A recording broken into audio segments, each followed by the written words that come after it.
السلام علیکم گائز، آپ سب کیسے ہیں؟ امید کرتا ہوں کہ آپ سب ٹھیک ٹھاک ہوں گے۔ اپنی دعاؤں میں یاد رکھا کیجئے۔ سب سے پہلے آپ سے گزارش ہے کہ آپ میرے چینل کو سبسکرائب کر دیجئے اور ساتھ میں بیل آئیکن کو ضرور پریس کیجئے تاکہ آپ کو آئندہ آنے والی ویڈیوز جو ہیں وہ ملتی رہا کریں۔ گائز، آج میں آپ کو ایک قصہ سنانے جا رہا ہوں جو کہ ایک نشئی آدمی کا ہے، جو اس کے مقدر کی داستان ہے، جس کے مقدر پہ ہر انسان حیران ہوتا ہے کہ ایک نشئی آدمی، ایک چرسی آدمی اس طرح کا مقدر کیسے لے سکتا ہے۔ چلیں میں سٹارٹ کرنے جا رہا ہوں۔ ایک تقریب کے دوران اسٹیج پہ فقیر محمد نام پکارا جاتا ہے۔ فقیر محمد نام کا آدمی آہستہ سے اٹھ کر اسٹیج کی طرف چلتا ہے۔ فقیر محمد شکل سے بھی فقیر ہی لگتا ہے، غربت اس کے چہرے پہ گویا چسپاں ہوتی ہے۔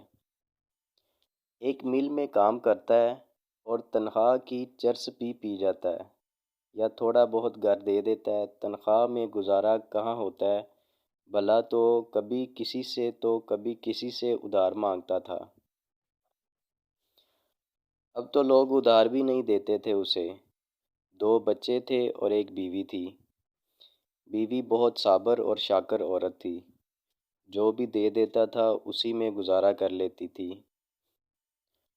فقیر محمد اسٹیج کی طرف چلتا ہے تو لوگوں میں چہ مگوئیاں شروع ہو جاتی ہیں۔ ہر کسی کا یہی خیال تھا کہ یہ اس بار بھی انکار کر دے گا۔ یہ مل مالکان کی طرف سے ہر سال کسی ایک خوش نصیب ورکر کو حج پہ بھیجنے کی تقریب تھی، جس میں پچھلے 2 سال کی طرح اس سال بھی فقیر محمد کا نام ہی آیا تھا۔ پچھلے 2 سال حج پہ جانے کی بجائے فقیر محمد نے حج کے خرچ کے پیسے لے لیے تھے، اور اس سال پھر اسی کا نام نکل آیا تھا۔ اس چرسی کے نصیب میں بھلا اللہ کے گھر کی زیارت کہاں؟ یہ حاجی وحید حسن تھا جو اپنے کولیگز کو کہہ رہا تھا۔ حاجی وحید 6 ماہ پہلے عمرہ کر کے آیا تھا اور اب اپنے نام کے ساتھ حاجی بھی لکھتا تھا۔ حالانکہ حاجی صاحب وہاں جا کر آنے کو دل ہی نہیں کرتا کسی کا بھی، اور یہ بدقسمت جانے کی بجائے پیسے لے لیتا ہے۔ یہ شیخ ایوب تھا جو حاجی وحید سے مخاطب تھا، یہ بھی عمرہ کر چکا تھا اور شاید جتانا چاہ رہا تھا کہ میں بھی حاجی ہوں۔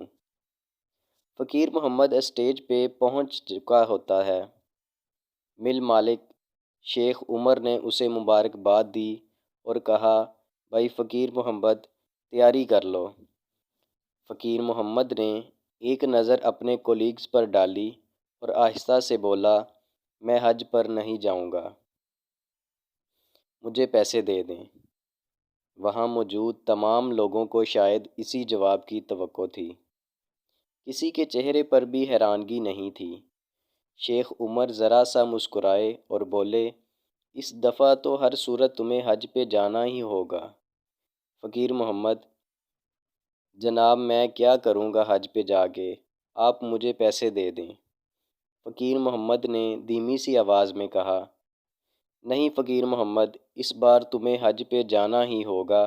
شیخ عمر بھی گویا اسے بھیجنے کا تہیہ کر چکے تھے، مگر فقیر محمد کا ایک ہی جواب تھا، جناب میں کیا کروں گا جا کر، میں گناہ گار آدمی ہوں، چرسی ہوں، میرا کیا کام وہاں، اور ویسے بھی صاحب جی مجھے پیسوں کی ضرورت ہے۔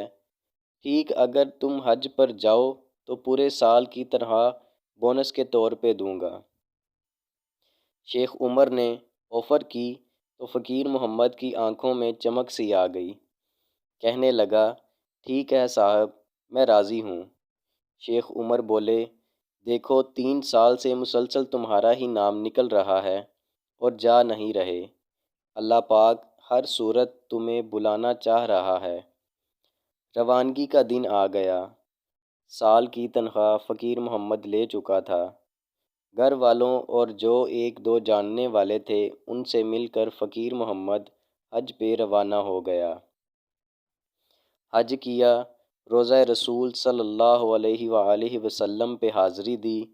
حج مکمل کر کے 2 دن بعد فقیر محمد کی واپسی تھی، مگر آنے سے 1 دن پہلے ہی مکہ مکرمہ میں اس کا انتقال ہو گیا۔ اس کے گھر اطلاع دی گئی اور اس کی بیوی سے اجازت لے کر اس کو دنیا کے دوسرے بہترین قبرستان جنت المعلیٰ مکہ میں دفن کر دیا گیا۔ جس نے سنا حیران ہوا کہ ایک چرسی کے ایسے نصیب، مگر کیسے؟ ایسا کیا عمل تھا اس کا؟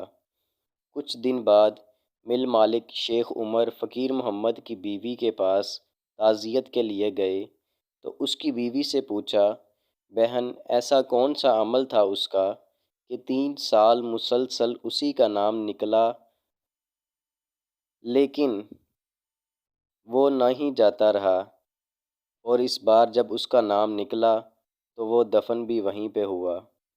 اس کی بیوی نے کہا، صاحب جی میں اور تو کچھ نہیں جانتی، مگر ایک عمل اس کا جانتی ہوں، شاید اسی کے سبب یہ رتبہ ملا ہو اسے۔ کہنے لگی، ہمارے محلے میں ایک جوان بیوہ ہے، اس کی 3 چھوٹی بچیاں ہیں۔ جب اس کا خاوند فوت ہوا تو وہ بیچاری لوگوں کے گھروں میں کام کرنے لگی۔ وہ عزت دار عورت ہے، اور یہ بھیڑیوں کا معاشرہ ہر جگہ اسے لوگوں کی ہوس کی وجہ سے کام چھوڑنا پڑا۔ اس نے بھوک قبول کر لی مگر عزت کا سودا نہیں کیا۔ میرے خاوند کو پتہ چلا تو اس نے اس بیوہ عورت کو اپنی بہن بنا لیا اور اس کے گھر کا سارا خرچ دینے لگا۔ میرے شوہر کی تنخواہ میں 2 گھروں کا گزارا مشکل تھا، اور وہ نشہ بھی کرتا تھا، تو وہ ادھار لے کر جیسے بھی کسی سے لوٹ کھسوٹ کر اس کو خرچہ ضرور دیتا تھا۔ 2 بار حج پہ نہ جانے کی وجہ بھی یہی تھی کہ پیچھے اس بیوہ عورت اور اس کی بچیوں کا خیال کون رکھتا۔ اس نے 2 بار حج کے پیسے لے کر بھی ان کو ہی دے دیے، اور کچھ مجھے۔ وہ اس بار نہیں جاتا اگر آپ اسے پورے سال کی تنخواہ نہ دیتے۔ اس نے پیسے لے کر کچھ گھر کا سامان لیا اور کچھ اس عورت کو لے کر دیا، تب وہ حج پہ گیا۔ شیخ عمر کا دل چاہ رہا تھا کہ فقیر محمد اس کے سامنے ہوتا تو وہ اس کے ہاتھ چومتا۔ وہاں سے وہ اس بیوہ عورت کے گھر گئے۔ اس نے بتایا کہ لوگوں کی نظروں میں چرسی شرابی میرے اور میری بچیوں کے لیے فرشتہ تھا۔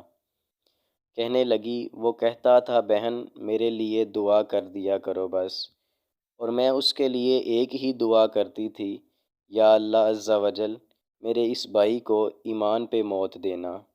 یتیموں کے سر پہ ہاتھ رکھنے سے جتنے بال ہاتھ نیچے آتے ہیں اتنے گناہ معاف ہوتے ہیں، اتنی نیکیاں لکھی جاتی ہیں، اتنے ہی درجات بلند ہوتے ہیں۔ کسی کی ظاہری حالت سے اس کے اعمال کو مت جانچا کرو۔ خدا را اپنے اعمال کو بہتر کرنے کی کوشش کیجیے۔ اپنے ارد گرد نظر دوڑائیے، آپ کو اپنے ارد گرد بہت سے ایسے یتیم بچے نظر آئیں گے جو کہ آپ کی محبت کے حقدار ہیں۔ خدا را ان کی مدد کیجیے، ان کے سر پہ شفقت کا ہاتھ رکھیے۔ اللہ آپ کا حامی و ناصر ہو۔ دعاؤں میں یاد رکھ